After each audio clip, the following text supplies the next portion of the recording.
বাইরে পা রাখলেই চোখে অন্ধকার দেখার জোগাড়, গলাটা শুকিয়ে কাঠ, মুখ দিয়ে যেন আগুন বেরোচ্ছে। এসিটা ছেড়ে দিয়েছে ঘন্টা 2 আগেই, কারেন্ট নেই। এই দৃশ্য এখন পরিচিত হয়ে গেছে দক্ষিণ এশিয়ার ঘরে ঘরে। ভারত, বাংলাদেশ, পাকিস্তান, নেপাল, শ্রীলঙ্কা, গোটা উপমহাদেশ এখন একটা জ্বলন্ত উনুনের মতো তাচ্ছে। কিন্তু এই গনগনে গরমের চাদর শুধুই আবহাওয়ার খেয়াল নয়, এটা একটা সতর্কবার্তা। আর এর পেছনে যে শক্তি কাজ করছে সে আসছে 10,000 কিলোমিটার দূর থেকে, প্রশান্ত মহাসাগরের গভীর থেকে। সাগরটা এখন ফুটছে। ঘটনাটা কি সেটা বুঝতে গেলে একটু পেছনে যেতে হবে। 2026 সালের এপ্রিল মাস থেকেই রোদ যেন পাগল হয়ে গিয়েছিল। উত্তর ও মধ্য ভারতে তাপমাত্রা ছুঁয়েছিল 44 থেকে 47 ডিগ্রি সেলসিয়াস। উত্তরপ্রদেশের বান্দা শহর ছুঁয়েছিল 48 ডিগ্রি। কিছুক্ষণের জন্য ওই শহরই ছিল এই পৃথিবীর সবচেয়ে উষ্ণতম জায়গা। ভারতের বিদ্যুৎ বিভাগের তথ্য বলছে 21 মে দেশের বিদ্যুৎ চাহিদা পৌঁছে গিয়েছিল 270 গিগাওয়াটের বেশি, যা কিনা ইতিহাসে কখনো হয়নি। টানা 4 দিন রেকর্ড ভেঙেছে এই চাহিদা।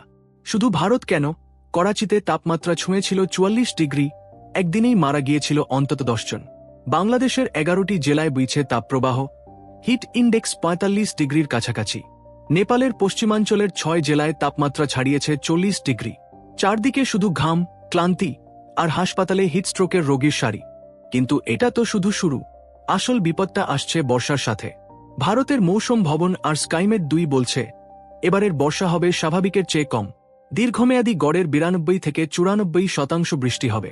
অঙ্কটা ছোট মনে হলেও এর মানে ভয়ঙ্কর।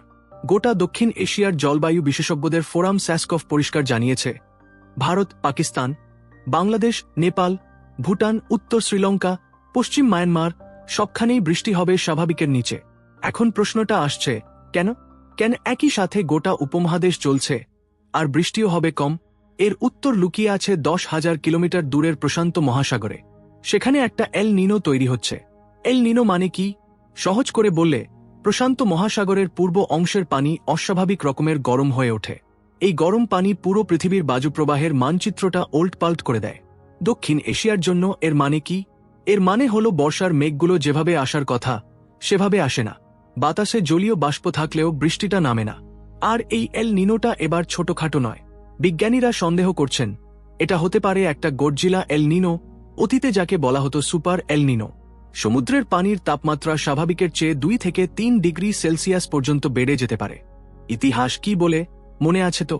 শেষ বড় এল নিনো এসেছিল 2015-16 সালে। সেবারও মৌসুম ভবন ভেবেছিল স্বাভাবিকের 93% বৃষ্টি হবে, কিন্তু বাস্তবে হয়েছিল মাত্র 86%। খরা নেমে এসেছিল গোটা ভারতে, ফসল শুকিয়ে গিয়েছিল মাঠে। আর এবারের পূর্বাভাস তার চেয়েও খারাপ। আর এই পুরো ব্যাপারটার পেছনে আছে আমরা নিজেরা। জীবাশ্ম জ্বালানি পোড়ানো, গাছ কাটা, অপরিকল্পিত নগরায়ন, এই সবকিছু মিলে পৃথিবীর তাপমাত্রা বাড়িয়ে দিচ্ছি আমরা। প্রশান্ত মহাসাগরের পানি উষ্ণ হচ্ছে, আর সেই উষ্ণতা এসে ধাক্কা মারছে আমাদের বর্ষাকে। ব্যাপারটা অনেকটা এরকম, আমরা নিজেরাই নিজেদের বাড়ির ছাদে আগুন লাগাচ্ছি আর তারপর অবাক হচ্ছি যে ঘর গরম কেন। সবচেয়ে ভয়াবহ ব্যাপারটা কি জানেন? বিশ্ব আবহাওয়া সংস্থা বলছে এটা এখন আর ব্যতিক্রম নয়, এটাই এখন নতুন নিয়ম। 40 ডিগ্রির ওপর তাপমাত্রা, খরা, ফসল নষ্ট, এগুলোই হয়ে উঠছে আমাদের রোজকার বাস্তবতা। ভারতে প্রায় 60% কৃষক শুধুমাত্র বৃষ্টির উপর নির্ভর করে চাষ করেন। বৃষ্টি না হলে ফসল হবে না, ফসল না হলে খাবার আসবে না, খাবার না আসলে কি হবে সেটা বলার দরকার নেই। কিন্তু এই গল্পটা শুধু কৃষকের নয়, এই গল্পটা আপনারও। বিদ্যুৎ চাহিদা কেন রেকর্ড ভাঙছে? কারণ প্রচণ্ড গরমে লাখ লাখ এসি আর কুলার চলছে। সেই বিদ্যুৎ আসছে কয়লা পুড়িয়ে, যে কয়লা আবার বাতাসে কার্বন ডাইঅক্সাইড ছেড়ে পৃথিবীকে আরও গরম করছে। আমরা গরম থেকে বাঁচতে গিয়ে যে ব্যবস্থা করছি সেটাই আবার ভবিষ্যতের গরমকে আরও বাড়িয়ে তুলছে। এই বৃত্তটা চলতেই থাকবে যতক্ষণ না আমরা সত্যিই কিছু একটা বদলাতে শুরু করি। আর এই জায়গাটাতেই থামতে হয়।